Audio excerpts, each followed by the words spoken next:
Hello everyone, welcome back to my YouTube channel unfold learning. और आज मैं लेकर आई हूँ आपके लिए एक और solution video from let's practice mathematics class 8 ICSE from Green Earth publication, जिसका chapter 7 percentage and its application की एक्सरसाइज 7.1 हम सॉल्व कर रहे थे। और इस एक्सरसाइज के क्वेश्चन नंबर 1 से लेकर क्वेश्चन नंबर 10 तक के सोल्यूशन ऑलरेडी हम कर चुके हैं। अगर आपने मिस कर दिया है तो please do have a look in the description box of this video, जहाँ पर मैंने प्लेलिस्ट बनाकर बाकी के सोल्यूशंस वहाँ प्रोवाइड किए हैं। तो जो भी सोल्यूशन आपने मिस कर दिया है वहाँ से आप जाकर देख सकते हैं। So question number 11 is 2/5 of 1/3 of 3/7 of number is 15। What is 40% of that number? तो हम एज्यूम कर लेते हैं let the number be x.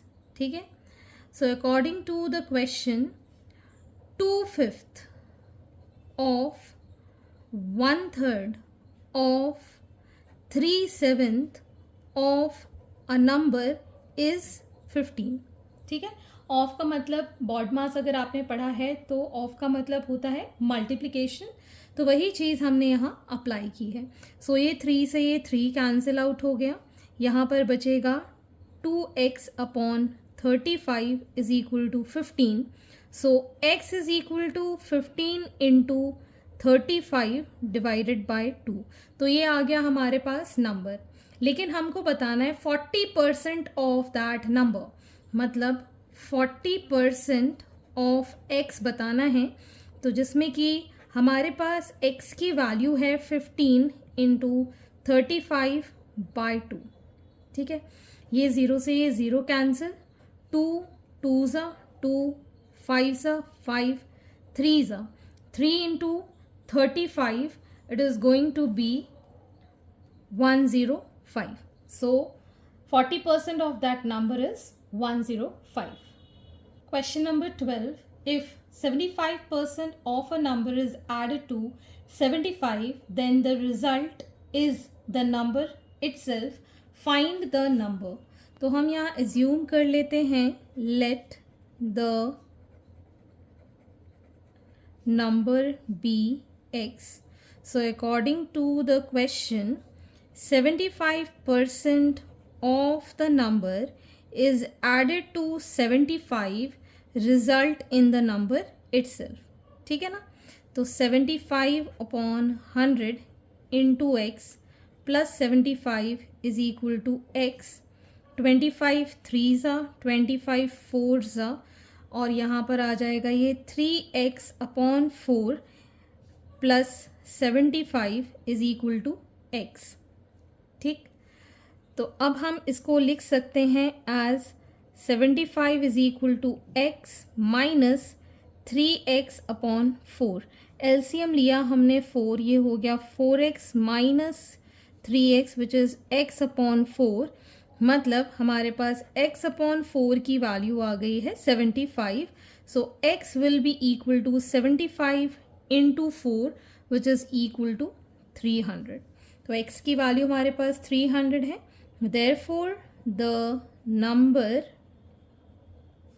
Is 300. Question number 13. 3 candidates contested in an election and received 1,136, 7,636 and 11,628 votes respectively. What percentage of total votes did the winning candidates get? तो पहले तो हम यहाँ पर total number of वोट्स कितने होंगे, 1136 plus 7636 plus 11628, so this is going to be 20,400। ये हमारे टोटल नंबर ऑफ वोट्स हो गए। And number of votes winning candidate get, तो सबसे ज़्यादा नंबर कौन से हैं, 11,628। And the percentage of winning candidate votes will be, जो उसको मिले हैं 11,628 divided by total that is 20,400 multiplied by 100%. तो ये ज़ीरो से ज़ीरो कैंसिल हो गया और ये पूरी तरीके से कैंसिल हो जाएगा 57 times. So 57% is the percentage of total votes did the winning candidates get. Question number 14. The price of a car is 3,25,000. It was insured to 80% of the price. The car was damaged completely in an accident and the insurance company paid 90% of the insurance. What was the difference between the price of the car and the amount received? तो हमें price of the car given है ₹3,25,000. ठीक है. Amount of insurance that is 80% of the price, that is 3,25,000. So 80 divided by 100 multiplied by 3,25,000. ये सारे zeros cancel. So it is ₹2,60,000. ठीक है. तो ये आ गया हमारे पास amount of insurance. Insurance company paid 90% of the insurance. ठीक है. Amount of insurance company paid, that is 90% of the amount of insurance, that is 2,60,000. So 90% of 2,60,000.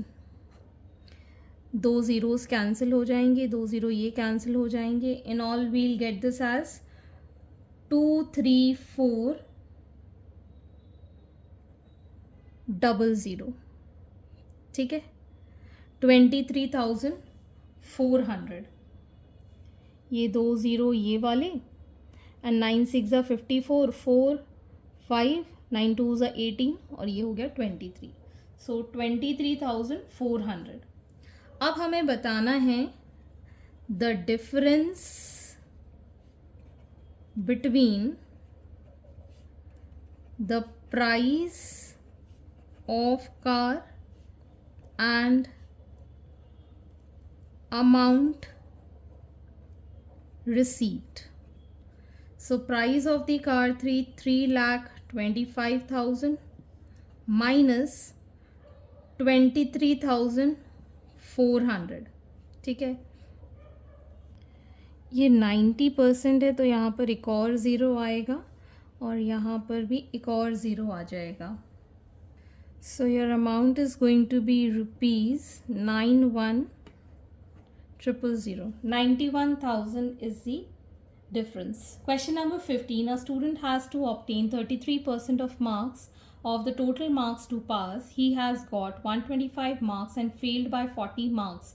Find the maximum marks. तो हम यहाँ assume कर लेते हैं let the maximum marks be x. So 33% of the marks जो कि 125 होने चाहिए थे तो उसको 40 मार्क्स से वो फेल हो गया.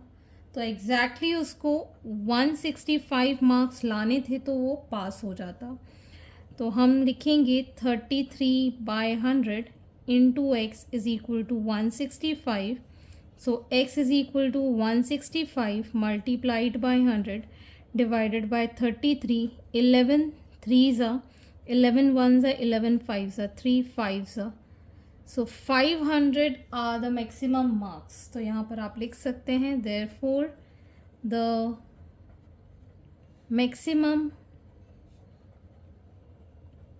marks are 500. Question number 16. A man spent 35% of his income on food, 25% on children's education, and 80% of the remaining on house rent. What percentage of his income is left with him? तो यहाँ पर आपको total question percentage में ही solve करना है. तो हम यहाँ ले लेते हैं लेट द इनकम बी 100%. ठीक है. अब आपको बताना है after spending in food and children's education,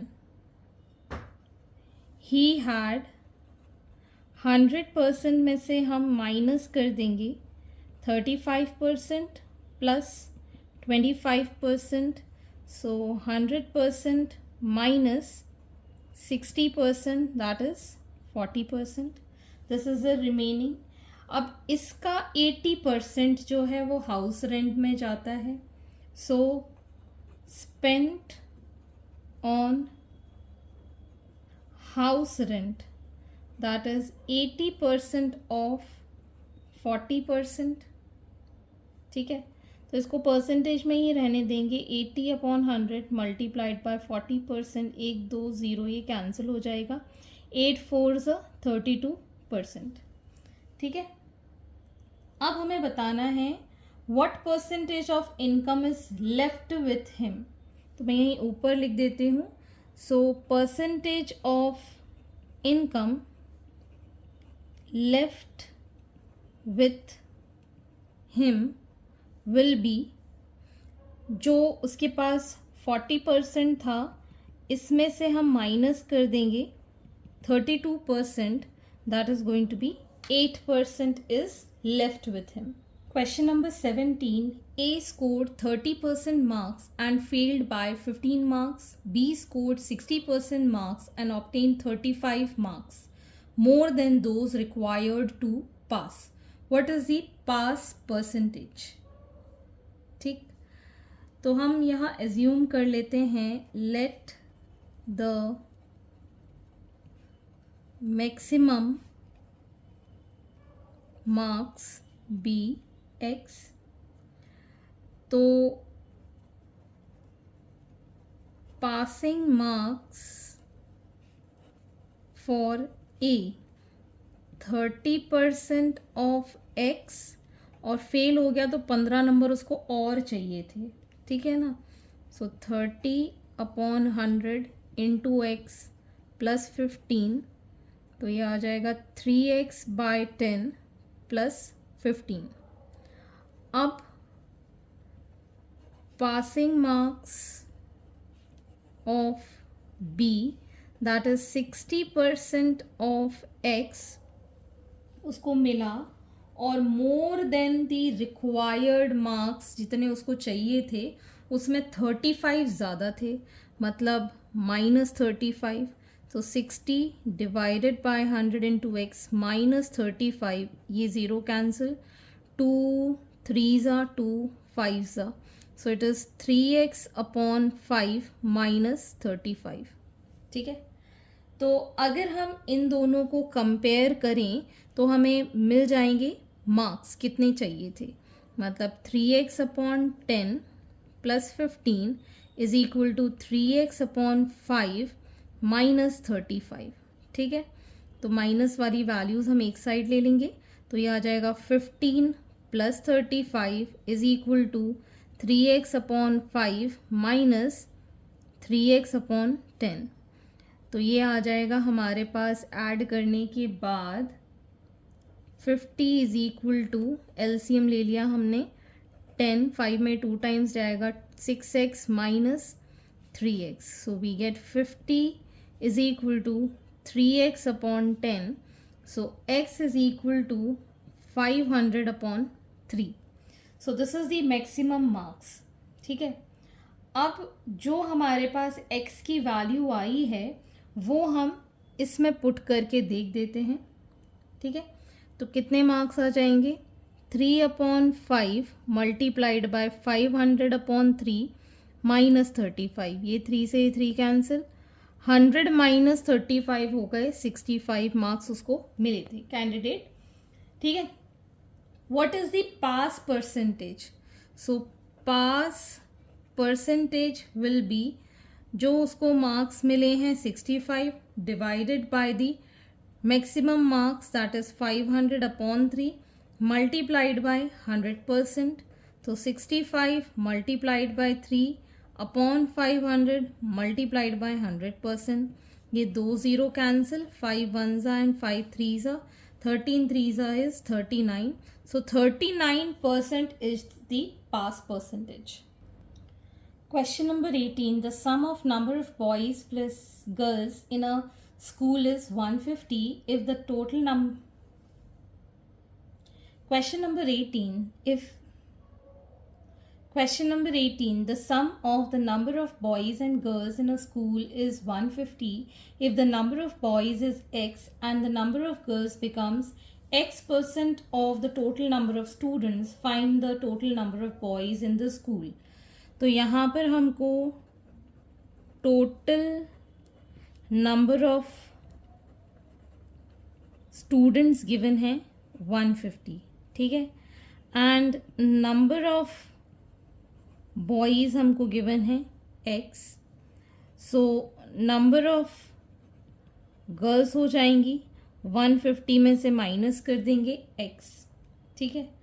अब अगर हमको कहा जाए number of girls become x% of the total number, मतलब x% of total student is 150, that is equal to the number of girls 150 minus x, इसको solve कर देते हैं, तो x/100 multiplied by 150 is equal to 150 minus x, ये 0 से 0 cancel, 5 2s 5 3s, so this becomes 3x/2 is equal to 150 minus x, cross multiply कर देते हैं, 3x is equal to 2 into 150 minus x, तो ये आ जाएगा हमारे पास 3x is equal to 300 minus 2x, इसको इस साइड ले गए, 3x plus 2x is equal to 300, so 5x is equal to 300, x is equal to 300/5, that is 60. तो ये हमने नंबर ऑफ बॉयज़ लिए थे, so therefore total number of boys are 60. Question number 19, the population of a town increases by 8% annually.